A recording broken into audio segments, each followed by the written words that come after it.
युद्ध के 13वें दिन ईरान ने जिस तरीके से इजराइल और अमेरिका को पछाड़ा है, उससे पूरी दुनिया हैरान है।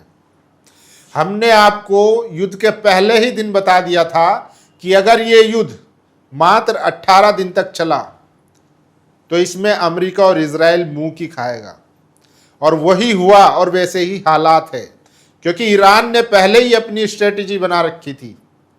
क्या स्ट्रेटजी थी वो आगे वीडियो में बताऊंगा, और इजराइल और अमेरिका इस युद्ध में कैसे अलग थलग पड़ गए हैं उस पर भी चर्चा करूंगा। लेकिन सोचिए, ईरान ने 13वें दिन अमेरिकी यूएस क्रूड ऑयल सेफसी को उड़ा दिया है। सोचिए, ट्रंप ने कहा था कि आप डरिए मत, आप स्ट्रेट ऑफ हॉर्मुज में से अपने जो टैंकर है वो लेकर निकलिए। दरअसल ट्रंप जो है वो ईरान को हल्के में ले रहे थे। नतीजा ये हुआ कि ईरान ने, IRGC ने उसको निशाना बनाया और उसको उड़ा दिया गया है। इसके अलावा ईरानी सेना का अगला प्लान क्या है और कैसे वो इस युद्ध को जीतने वाला है वो भी बताऊंगा। और सोचिए, ईरान ने एक बड़ी सफलता हासिल करते हुए इजराइल का जो कम्युनिकेशन नेटवर्क है उसको हैक कर लिया और तमाम इजरायलियों के मोबाइल पर एक मैसेज भेजा कि हमने आपकी सारी हवाई रक्षा प्रणाली, एरो 3, आयरन डोम, थार्ड, ये सब तबाह कर दिए हैं। अब आपके पास रक्षा करने के लिए कुछ नहीं है, कोई दीवार नहीं है, कोई डिफेंस सिस्टम नहीं है, इसलिए आप लोग खाली कर दीजिए इजराइल, क्योंकि अब ईरान की मिसाइलें आप पर बरसेंगी बरसेंगी। सोचिए, तो ईरान इस युद्ध को कैसे जीत रहा है और कैसे अमेरिका और इजराइल दोनों में मतभेद पैदा हो गए हैं और अब दोनों एक दूसरे के टकराव में नजर आ रहे हैं। इसके अलावा अमेरिकी सेना को बाइबल का हवाला दिया जा रहा है कि यह धार्मिक युद्ध है, ब्रेन वॉश किया जा रहा है। मैं नहीं कह रहा हूं, वहां के जो यूएस कांग्रेस के सदस्य है उन्होंने आरोप लगाया है कि सेना का ब्रेन वॉश करके ईरान के खिलाफ युद्ध में जबरदस्ती भेजा जा रहा है। तो इसका मतलब क्या है कि अमेरिकी सैनिक जो हैं वो इस युद्ध को लड़ना नहीं चाहते हैं, क्योंकि उन्हें दिख रहा है कि यहां पर सिर्फ हमारी हार है। आइए अब बात करते हैं एक एक करके।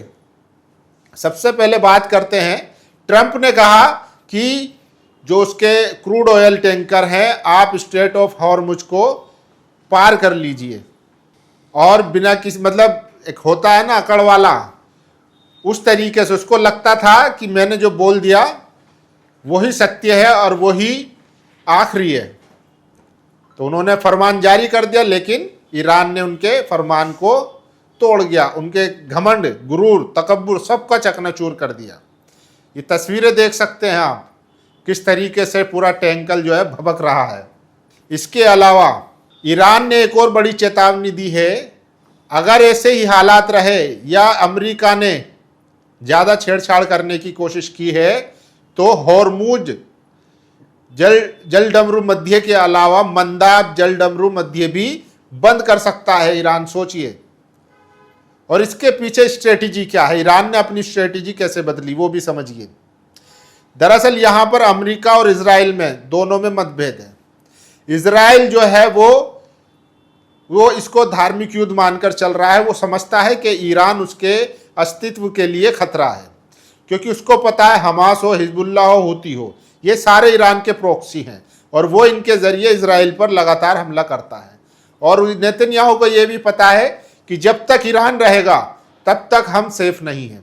इसीलिए इजराइल जो है वो ईरान पर हर जगह बमबारी कर रहा है, उसकी ऑयल रिफाइनरी, हर जगह पर, क्योंकि उसका एक ही मकसद है कि हमें ईरान को खत्म करना है। इसके बरक्स ट्रंप का अलग मकसद है, उसका टारगेट अलग है। उसका मकसद है कि हम युद्ध भी जीते, रिजीम चेंज भी हो, लेकिन जो ऑयल रिसोर्सेज हैं उसको बर्बाद ना किया जाए, क्योंकि उसकी नज़र तेल पर है। वो चाहता है कि रिजीम चेंज होने के बाद हम इस पर कब्जा करें और फिर इससे मुनाफा कमाएं। सोचिए, दुश्मन एक है दोनों के, लेकिन दोनों का टारगेट अलग हो चुका है। इसीलिए, और इसमें ईरान की क्या स्ट्रेटेजी है वो भी समझने की जरूरत है। ईरान ने मन बना लिया है, देखिए अमेरिका, सबको पता है, दुनिया को पता है कि अमेरिका इस वक्त दुनिया की सबसे ज्यादा पावरफुल वाली मिलिट्री वाला देश है। ट्रम्प बार बार इस बात को कहते भी हैं, ईरान को भी इस बात का पता है, लेकिन वो चाहता है कि इस युद्ध को लंबा किया जाए।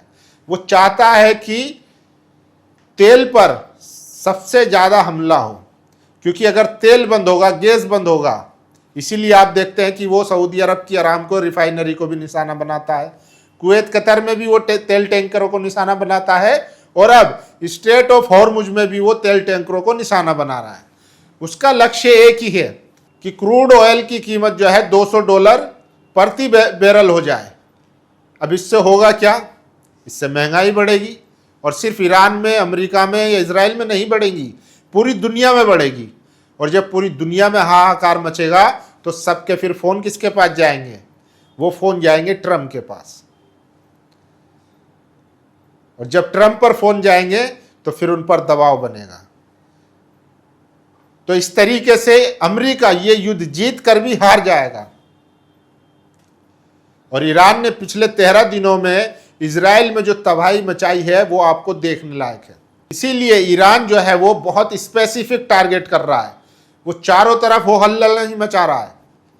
हालांकि ईरान पर भी इजराइल ने और अमेरिका ने खूब बमबारी की है फ्रस्ट्रेशन में, क्योंकि इजराइल का तो एक ही मकसद है कि हम इसको ख़त्म करें, क्योंकि ईरान को वो अपनी अस्तित्व के लिए खतरा मानता है।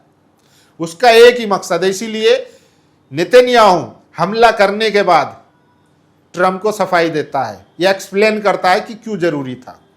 वो परमिशन नहीं लेता है, वो इजाजत नहीं मांगता है, वो हमला कर देता है।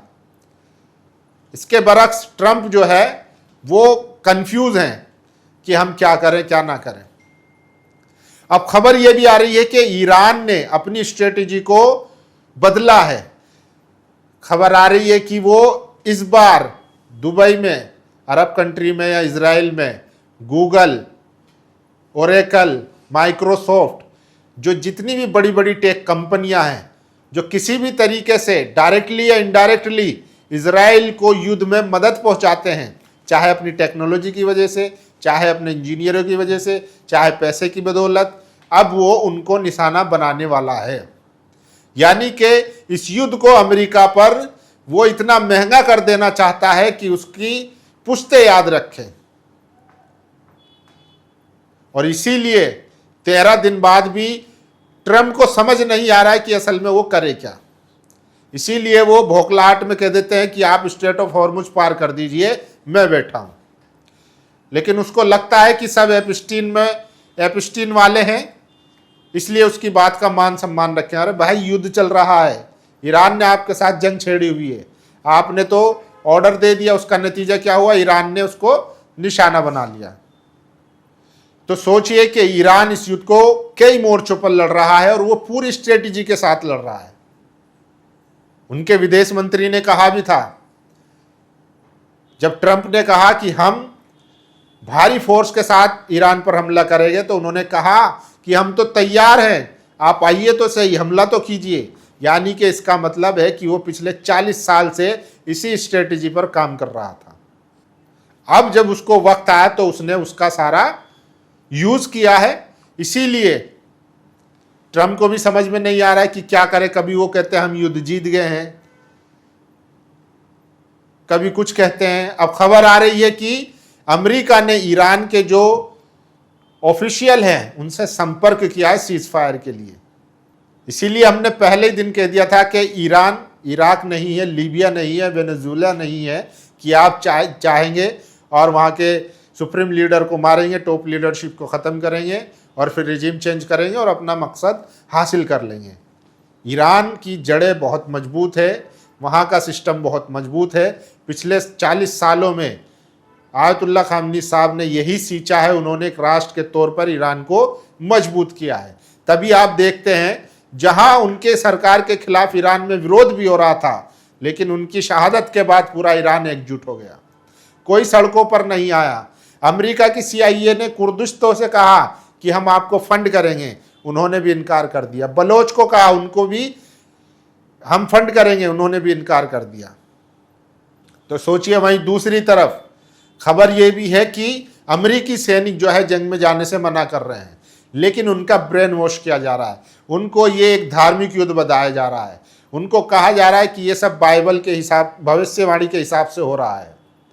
बाइबल की क्या भविष्यवाणी है और इस्लाम में हदीसें क्या कहती हैं और यहूदियों की क्या मान्यता है, वो अगर बात करेंगे तो वीडियो लंबी हो जाएंगी। अगर आप जानना चाहते हैं कि इस युद्ध को क्यों धार्मिक युद्ध बताया जा रहा है, तो आप गूगल पर जाकर, यूट्यूब पर जाकर वीडियोस देख सकते हैं। तमाम ऐसे वीडियोस आपको मिल जाएगी, जानकारी मिल जाएगी कि आखिर इजराइल क्यों ईरान को ख़त्म करना चाहता है। लेकिन पिछले 13 दिनों में ईरान ने यह साबित कर दिया है कि जिसके पास हौसला हो, अज़्म हो और विज्ञान तकनीक हो, उसको कोई नहीं हरा सकता। बाकी आप लोगों की क्या राय, अपनी राय जरूर दीजिए। शुक्रिया। नेशनल दस्तक की आपसे गुजारिश है कि अगर इसको बचाना चाहते हैं तो नेशनल दस्तक को सब्सक्राइब करने के लिए रेड कलर के सब्सक्राइब बटन को दबाएं, फिर बेल आइकन की घंटी दबाएं। नेशनल दस्तक को बचाने के लिए बहुत जरूरी है कि हर खबर को शेयर करें, लाइक करें, कमेंट जरूर करें।